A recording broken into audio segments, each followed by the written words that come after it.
Desde su exilio dorado en empresas y organismos financieros de Estados Unidos, Ernesto Zedillo reaparece como el nuevo guía moral de una derecha extraviada, molesta, derrotada ante la mayoría del pueblo y dicta cátedra de autohalagos. 1. Es mentira que Ernesto Zedillo creó un poder judicial independiente y garantizó la división de poderes.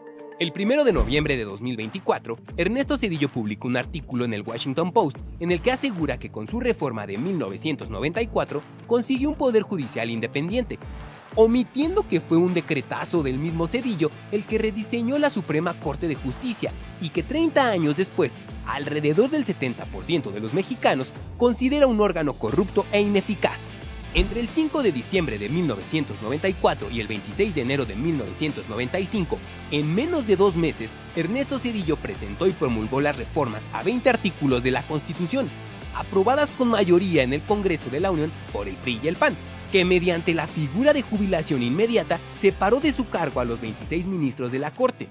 Los 11 ministros de la nueva Suprema Corte no fueron electos más que por el dedazo de Zedillo en acuerdo con el PRI y el PAN. Tan es así que el columnista Raimundo Riva Palacio comparó esta medida con lo realizado por el dictador peruano Alberto Fujimori y consideró que la reforma judicial era el equivalente a un golpe de estado técnico, pues rompía con la división de poderes y la inmovilidad de los jueces establecida en la Constitución. Zedillo ve la paja en el ojo ajeno y no la viga en su Suprema Corte. Esta actuó a modo del Poder Ejecutivo sin cuestionar o analizar medidas tan graves como el Fobaproa, el anatocismo o cobro de intereses sobre intereses, el ilegal rescate carretero o la privatización de ferrocarriles de México. 2. Hoy Ernesto Zedillo se presenta como el salvador de la economía mexicana luego de la crisis de 1995, pero esto es mentira. Zedillo, el PRI y el PAN endeudaron a todos los mexicanos convirtiendo las deudas privadas en deudas públicas. En 1995, Ernesto Zedillo activó el Fondo de Protección al Ahorro, Fobaproa, convirtiendo en deuda pública la deuda de los bancos, que entonces ascendía a 552.300 millones de pesos.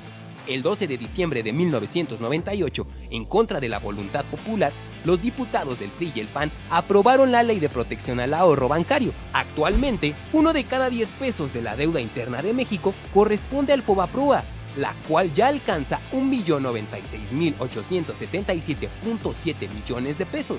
Mientras el gobierno de Zedillo rescató a los bancos, según cifras oficiales, generó 4.714.000 pobres alimentarios, propició que 4.330.000 personas entraran en pobreza de capacidades y condenó a 5.681.000 personas a la pobreza patrimonial.